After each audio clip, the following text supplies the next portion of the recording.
o'quvchilar diqqatimizni qaratamiz. Demak, biz siz bilan ona tili darslarida so'z turkumlar mavzusini mustahkamlab kelyapmiz, to'g'rimi?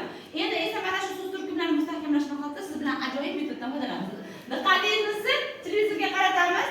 Demak, raqamli yondashuv degan metoddan foydalanamiz. 1 dan 16 gacha bo'lgan raqamlarimizni ot so'z turkumi, sifat so'z turkumi, son va fe'l so'z turkumiga oid bo'lgan so'zlarimiz raqamlangan. Ana endi hozir men sizga qanday topshiriq beraman. Men sizga raqamlarni aytaman, siz o'sha raqamdagi so'zlarni olib gapni tuzasiz va qo'shimcha so'z qo'shish imkoniyati bor sizda. Qaysi qatorimiz o'quvchilar chiroyli tuzilsa gapni, ana shu gap o'quvchimiz demak doskaga yozib jarayonni davom ettiramiz. Tushunarli bo'ldimi topshiriq? Unda boshladik.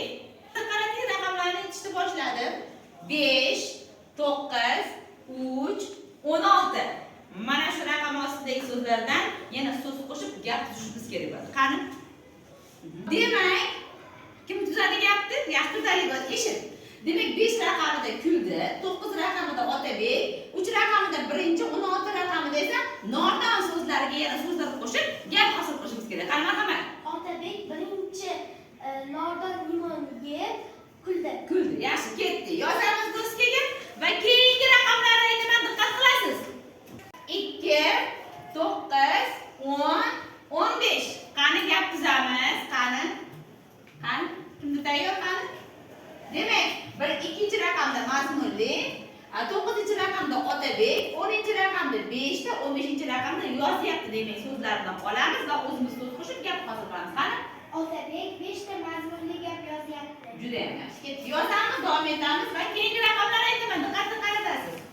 5, 13, 10, 14. Qani mana shu so'zlardan qatnashib gapdan kim tuzadi? Harakat qilamiz. Qani?